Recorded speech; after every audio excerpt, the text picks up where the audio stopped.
सरकार जल्द ही आम आदमी को जीएसटी में बड़ी राहत दे सकती है। दरअसल केंद्र सरकार उन प्रोडक्ट्स पर टैक्स लगाने की तैयारी में है जो मिडिल और लोअर इनकम वाले परिवार रोजाना इस्तेमाल करते हैं। मौजूदा जीएसटी रेट स्ट्रक्चर के हिसाब से इन सामानों पर 12% जीएसटी लगता है। ऐसे में सरकार या तो इन सामानों को सीधे 5% स्लैब में डाल सकती है या फिर 5 और 12% के स्लैब को मर्ज करके 8 या 9% कर सकती है। इस बदलाव का सीधा असर साबुन, ब्रश, बैग, कपड़े जैसे रोजाना इस्तेमाल होने वाले सामानों की कीमत पर पड़ेगा। अगर इस पर फैसला होता है तो महंगाई से परेशान आम लोगों को बड़ी राहत मिलेगी। इस फैसले को अगले कुछ हफ्तों में होने वाली 56वीं जीएसटी काउंसिल बैठक में मंजूरी दी जा सकती है। ऐसे में माना जा रहा है कि ये बैठक इसी महीने हो सकती है और इसमें 12% स्लैब को हटाने या घटाने पर विचार किया जाएगा। अगर ये स्लैब हटता है तो आम आदमी के बजट से जुड़े सैकड़ों प्रोडक्ट्स पर टैक्स कम हो सकता है। माना जा रहा है कि ये कदम जीएसटी को पूरी तरह से ओवरहॉल करने की कोशिशों का हिस्सा है। केंद्र और राज्य सरकारों के अधिकारी जीएसटी के स्ट्रक्चर को सरल और असरदार बनाने की कोशिशों में जुटे हैं।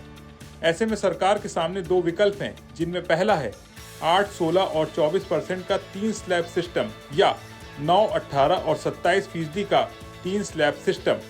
इन विकल्पों में जरूरी चीजों के लिए छूट और सिगरेट, पान मसाला जैसे सिन गुड्स पर अलग नियम शामिल होंगे। सरकार का मानना है कि अभी समय सही है क्योंकि जीएसटी कलेक्शन स्थिर हो चुका है और जल्द ही मुआवजा शेष की अवधि भी पूरी होने वाली है। बीते महीने यानी जून में कुल जीएसटी कलेक्शन 1.84 लाख करोड़ रुपए रहा, जबकि अप्रैल में ये 2.37 लाख करोड़ रुपए और मई में 2.01 लाख करोड़ रुपए रहा था। ऐसे में हाल की गिरावट से रेट रीस्ट्रक्चर की बातचीत तेज हो सकती है।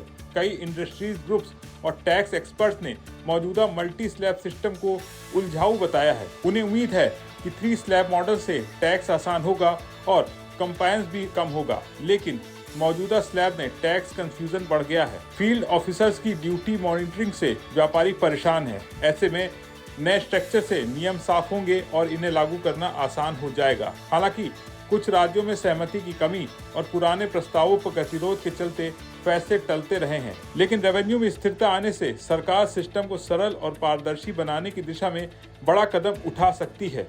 आपका इसके बारे में क्या सोचना है, कमेंट करके जरूर बताएं और बने रहें बिस्तक के साथ।